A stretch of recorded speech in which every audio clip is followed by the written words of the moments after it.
Buenos días, bienvenido. Le acompañamos a Alexis Moncayo, quien le habla Licenia Espinel. Gracias por estar en Punto Noticias a través de Pichincha, de Radio Pichincha. 7 de la mañana con 33 minutos. Está ya en la capital de la República y en otras ciudades del país la variante Delta. Las autoridades aseguran que no es necesario declarar un nuevo estado de excepción. Se han tomado medidas a nivel de los COEs.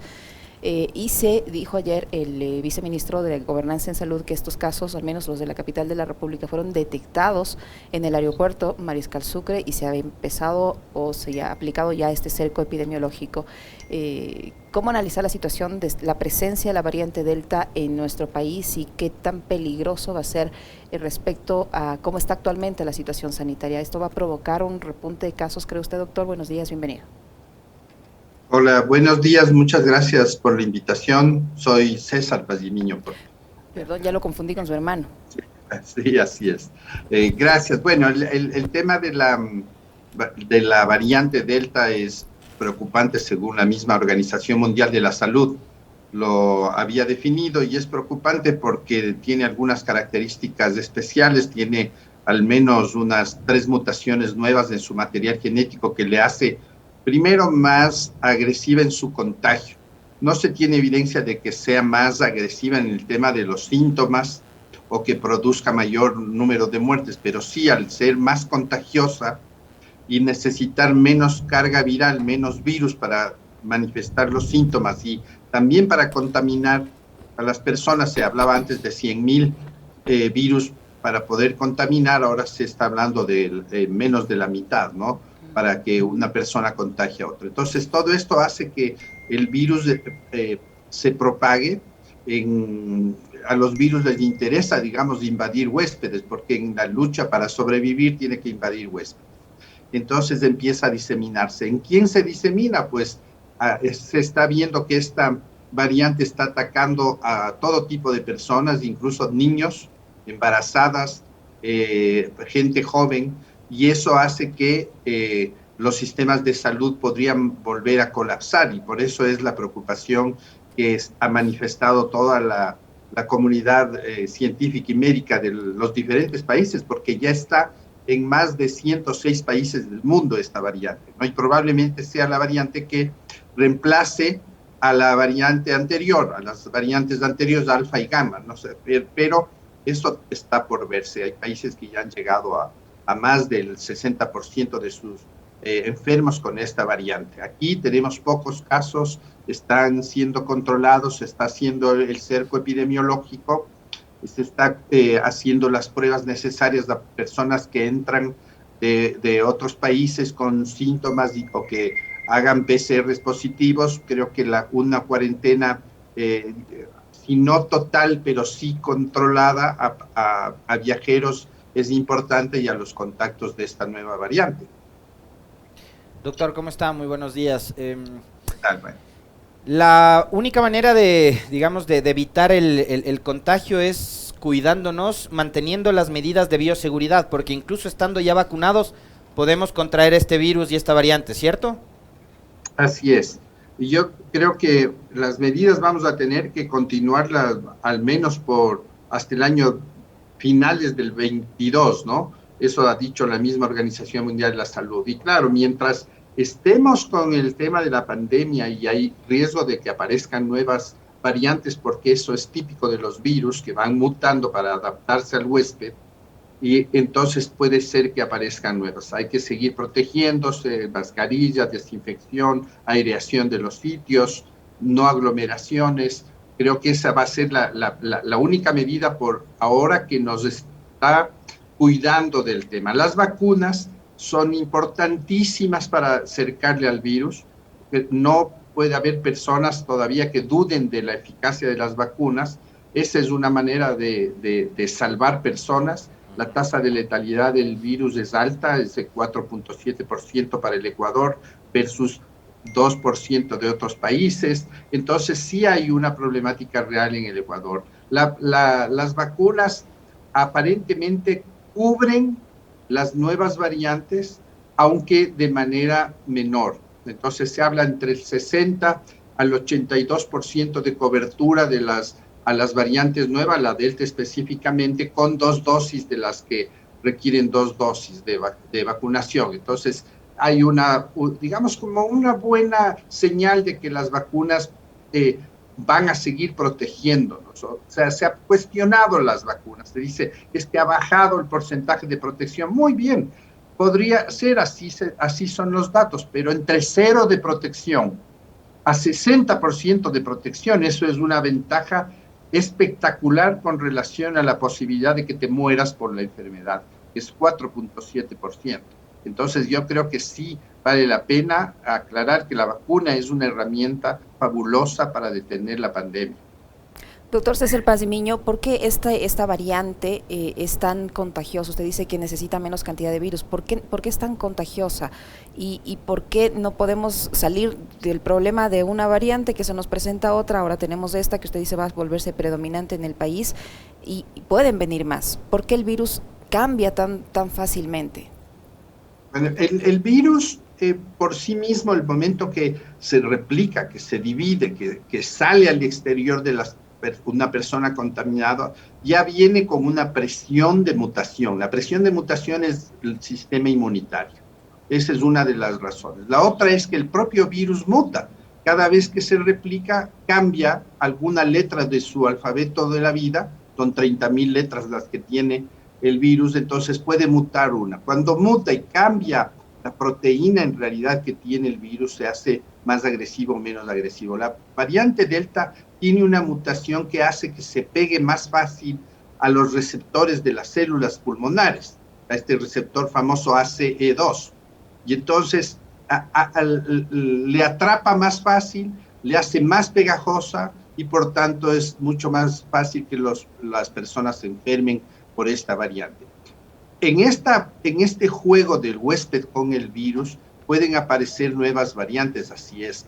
La inmunidad hace que el virus trate de escabullirse, de camuflarse frente a la inmunidad y entonces cambia. Y al cambiar hace que aparezcan más variantes, ¿no? Se muta el ARN y aparecen las variantes. Pueden aparecer buenas variantes, digamos así, benignas, y pueden aparecer variantes muy agresivas, como estamos viendo con el tema de la Delta. Doctor, en las últimas horas y ayer tuvimos la oportunidad de conversar con el viceministro para la Gobernanza y la Salud, el doctor Ruales.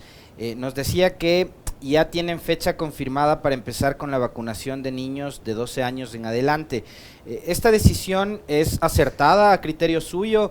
¿Hay alguna contraindicación en el caso de los menores de edad o no? Es acertada, cada vez estamos viendo que las opciones de vacunación se van a ir extendiendo dependiendo de los resultados que se tengan de las diferentes experiencias con los planes de investigación sobre las vacunas y sobre la respuesta de las poblaciones a las vacunas. Entonces, como se está viendo que hay más personas jóvenes afectándose, hay que cubrir a estas personas, más aún si vamos a tener esta opción de volver a las actividades escolares, colegiales, universitarias. Tenemos que ir replanteándonos de vacunar a la mayoría de personas, es una población muy amplia, la población infantil, casi 3 millones de personas, entonces esto nos ayudará a proteger o lo que se llama el efecto rebaño, es decir, que los vacunados protegen a los no vacunados. Eso es una de las cuestiones curiosas, ¿no? Los no vacunados dicen, no me va a pasar nada. Claro, no te va a pasar nada porque los vacunados te van a proteger. Eso es más solidario que decir, no me voy a vacunar.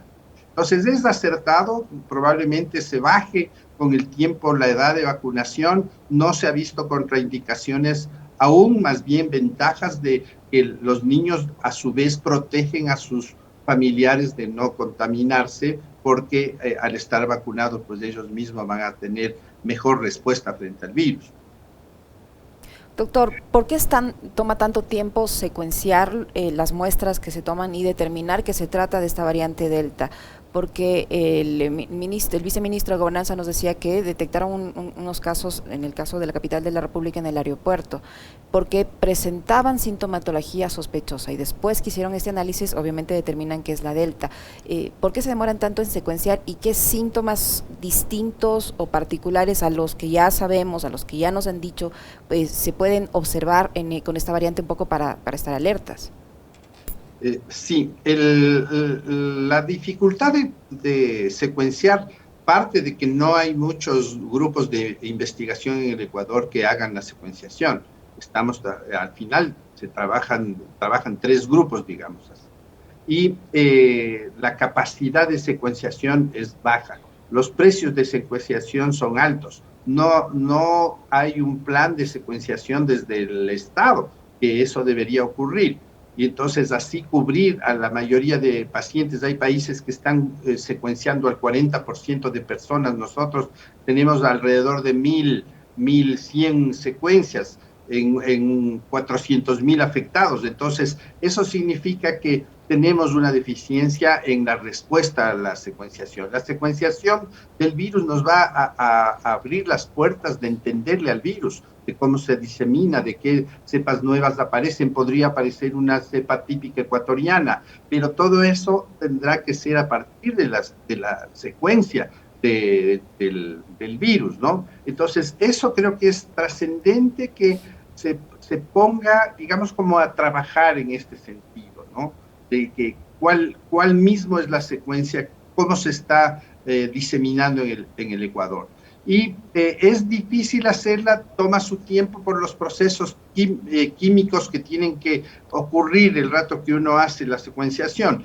Hay países que han estudiado una proteína diferente para diferenciarla de las variantes, se llama furina esta proteína, ¿no? Entonces se está estudiando a ver si así puedes diferenciar de entrada en pacientes, es mucho más rápida la prueba, pero no tienes otro camino que secuenciar. Sí da síntomas diferentes, se parece más a una gripe común, tienes dolor de garganta, incluso estornudos, dolor del cuerpo, tos, eso no habíamos visto con otras variantes de esta sí. Entonces, sí tienes como una sospecha, pero quien te va a dar la clave al final es la prueba de epidemiología genómica, ¿no? Doctor Pazimiño, el día lunes tuve la oportunidad de conversar con algunos funcionarios del Ministerio de Salud que manejan los temas relacionados con la campaña de vacunación en lo relacionado con la comunicación. Y ellos nos decían que ahora tienen un problema, y es el hecho de que hay personas que dicen, ya me puse la primera dosis, creo que con eso está bien, no hace falta ir a la segunda, y que necesitan hacer un llamado, una convocatoria a los ciudadanos para que asistan de inmediato, después de los 28 días o lo que corresponda, para que puedan colocarse la segunda dosis. Usted, doctor, es especialista en esta materia. ¿Por qué funciona con 2 dosis, en este caso la vacuna, y por qué es tan necesario que los ciudadanos asistamos precisamente y cumplamos con ese cronograma de vacunación para ponernos las 2 dosis? Bueno, la primera dosis de las vacunas que funcionan con 2 te cubre un 33% de inmunidad, ¿no? Creas anticuerpos entre los 7 a 21 días, cuando más creas anticuerpos, y te dura un periodo más bien corto. Por eso es que hay que reforzar con una segunda dosis para que el periodo de formación de anticuerpos se prolongue al menos a mediano o a largo plazo. Las 2 dosis son necesarias, así se diseñaron las fases de investigación, así se diseñó la vacuna, porque se tenía evidencia de que al cambiar la situación inmunológica del individuo, al aparecer pocos anticuerpos con la primera dosis y reforzar el aparecimiento de anticuerpos, con la segunda dosis se iba a tener una inmunidad mucho mejor, que llega hasta el 90%, 92%. Si tú no te pones la segunda dosis, entonces no vas a estar protegido a mediano plazo ni a largo plazo, estarás protegido un 33%, que es bajo, porque cualquier vacuna eficiente debe superar el 50%. Entonces, una sola dosis no es adecuada para la protección a mediano y largo plazo. Tienes que ponerte las 2 dosis y cumplir las dosis que están recomendadas por el fabricante. Eso se ha visto en la experimentación ya y en los datos epidemiológicos que se tienen, ¿no? Por ejemplo, la vacuna Sinovac en Chile se hizo un estudio que tal vez eso falta hacer aquí en el Ecuador, ¿no? ¿Cómo es la respuesta a las vacunas? ¿Qué cantidad de anticuerpos tienes después de vacunarte? ¿Cómo están los anticuerpos en la población, etcétera, ¿no? Y una cosa importantísima que mencionaste es el tema de la propaganda, de la información. Hay personas que todavía tienen muchos mitos, tienen mucho miedo de la vacunación, y yo creo que en ese sentido tiene que haber un despliegue informativo gigantesco que llegue a todos los sectores, porque hay sectores rurales que se quejan de que ni siquiera tienen una opción de vacunación aún. Yo creo que el esfuerzo que hace el gobierno está bien. Eso es lo que hay que hacer. Tenemos que vacunar hasta el 90% ahora de la población para estar protegido, incluso con las variantes, estas nuevas Delta y Delta Plus. Doctor César Pazmiño, ¿de qué depende que esta variante sea más mortal o no? Porque las autoridades dicen que es más contagiosa, pero no más letal. Pero en la India no fue así. En la India ha sido absolutamente mortífera. ¿Y por qué acá, de las 10 víctimas, de las 10 personas, perdón, que se detectaron con esta variante, la gran mayoría ha fallecido? 7 me parece que han fallecido de estas 10. ¿Eso qué quiere decir? ¿De qué depende la mortalidad? Claro, la letalidad, que es el número de muertos por la enfermedad, se llama letalidad. La letalidad va a depender de los síntomas que presenten los pacientes y se calcula, ¿no es cierto?, el número de muertos en relación al número de enfermos.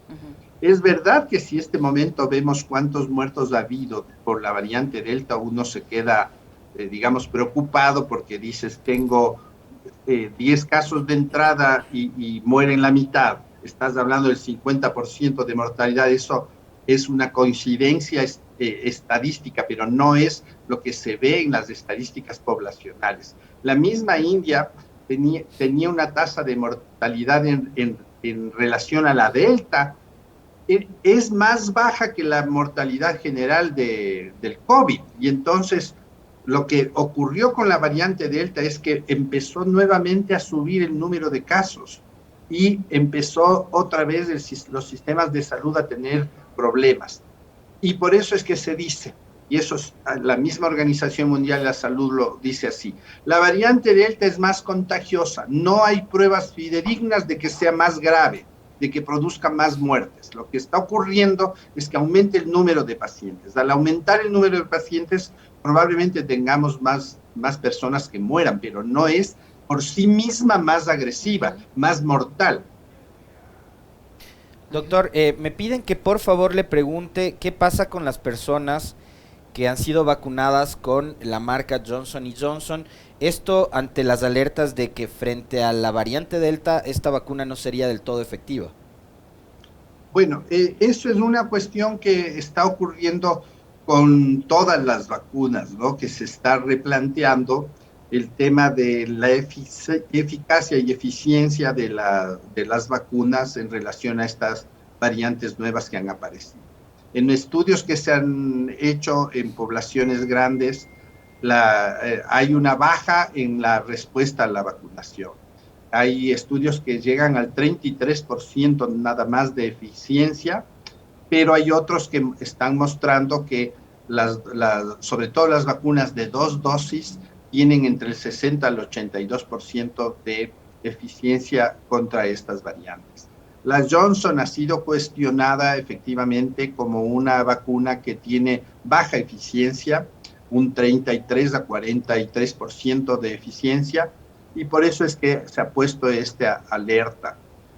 No sabemos cuál va a ser la respuesta comunitaria y de salud comunitaria en relación a esta vacuna. Probablemente en algún momento se diga, con lo mismo pasa con las otras, que exista una nueva dosis. ¿Por qué?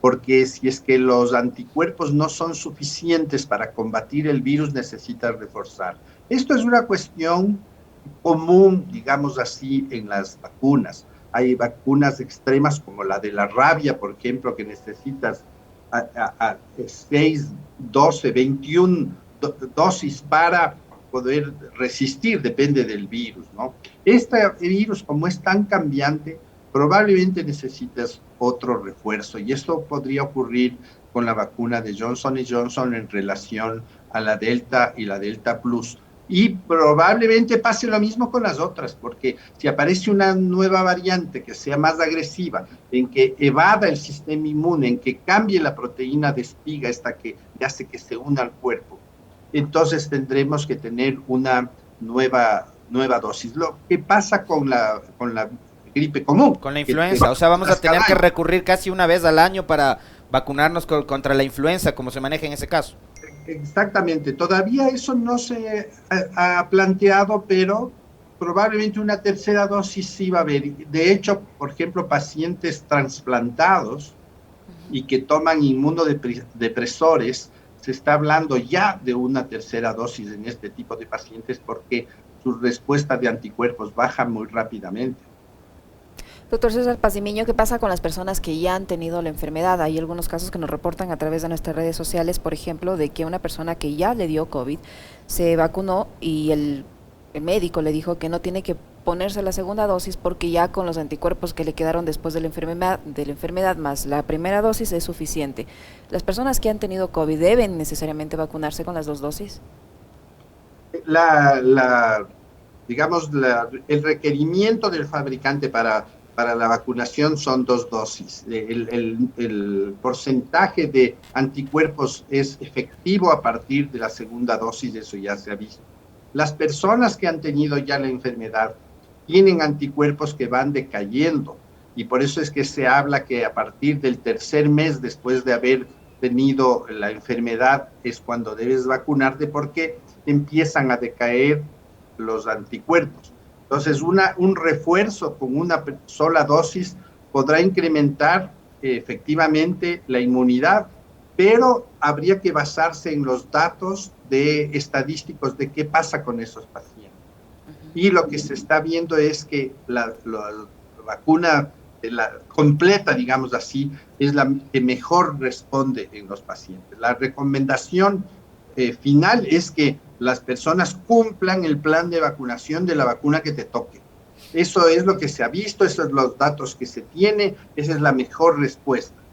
Entonces, la recomendación sería que no se tenga este recelo de ponerse las 2 dosis desde la perspectiva de lo que, al menos la información que yo manejo y tengo, las 2 dosis son recomendadas para todas las personas. Ahora, hay otra situación, doctor César Pazimiño, y es el hecho de que la gente, algunos, no todos, le ha dado por escoger la marca o el laboratorio de la vacuna, ¿no? Llegan al punto de vacunación, y le digo porque me consta, llegan al punto de vacunación y resulta que preguntan allí, ¿qué me van a poner? Y si no le ponen Pfizer, dudan de aplicarse la que tengan en ese momento en el recinto. ¿Por qué, ¿Por qué se vive esta situación? ¿Qué tiene Pfizer que no tengan las otras y todas nos van a proteger de una u otra forma de la enfermedad? Bueno, para mí el tema de la marketing de los fabricantes es tan agresivo hacia la sociedad que estás hablando de marcas, ¿no? Y las marcas tienen sus movimientos, incluso geopolíticos. Se ha desprestigiado la vacuna rusa por problemas geopolíticos, la vacuna china por problemas geopolíticos. Se ha priorizado en Occidente la vacuna Moderna, Pfizer, Johnson & Johnson, como que son las mejores. Pero cuando haces los análisis, y por eso es que para mí es tan importante que el país haga esos análisis, cuando haces el análisis del resultado de la vacunación, Chile acaba de hacer un anuncio de que, evaluando la vacuna Sinovac, tiene la protección del 98% de personas. Entonces, eso es una gran noticia, porque eso rompe los mitos que estamos teniendo sobre la vacunación. Todas las vacunas, todas son eficientes, efectivas y seguras. Por tanto, tienes que usarlas. No importa cuál te toque, vacúnate, porque la probabilidad de que te salve la vida supera el 70 a 80%. Entonces, eso es mejor que no tener la protección. Entonces, ponte la vacuna que te toque. No somos un país como Estados Unidos, con una economía poderosa que escoge las vacunas. Nosotros tenemos un país de economía débil, que estas son las que tenemos, y frente a la pandemia tenemos que usar la que nos toque, porque es eficiente, es segura y nos va a proteger. Entonces, esta pelea un poco absurda de que yo no me vacuno con una marca o con otra, también creo que ha hecho mucho daño socialmente, y en ese sentido el Ministerio de Salud y las autoridades deberían tener mucha más fuerza y presencia de desvirtuar esta preferencia que no, en la práctica más bien nos está perjudicando. Si no te vacunas, conviertes en un arma biológica que va a contaminar a otros y que podrían morir las personas por eso. Doctor Pacimiño, para finalizar rápidamente, tenemos una gran cantidad de personas que tienen dudas sobre este tema de la vacunación, que empieza hoy con las personas, los niños de 12 años. Dice, ¿hay alguna contraindicación para los niños de 12 años, por ejemplo, para una niña que es asmática o para otro niño que toma hormonas del crecimiento? ¿Se pueden vacunar? Sí, no se ha visto que exista problemas. Tranquilamente se puede ir. Digamos que la normativa de vacunación dice que si hay una persona enferma, con fiebre, con una infección, hay que preferir esperar, pero no quiere decir no vacunar, sino que pase la enfermedad que está ocurriéndole para poder vacunarse. Entonces, pero no hay una contraindicación especial en este momento. Muy bien, muchísimas gracias, doctor, por su tiempo, por la información que nos ha proporcionado esta mañana, el doctor César Pacimiño, genetista que ha estado con nosotros. Gracias, doctor. Muy amable. Muchas gracias también.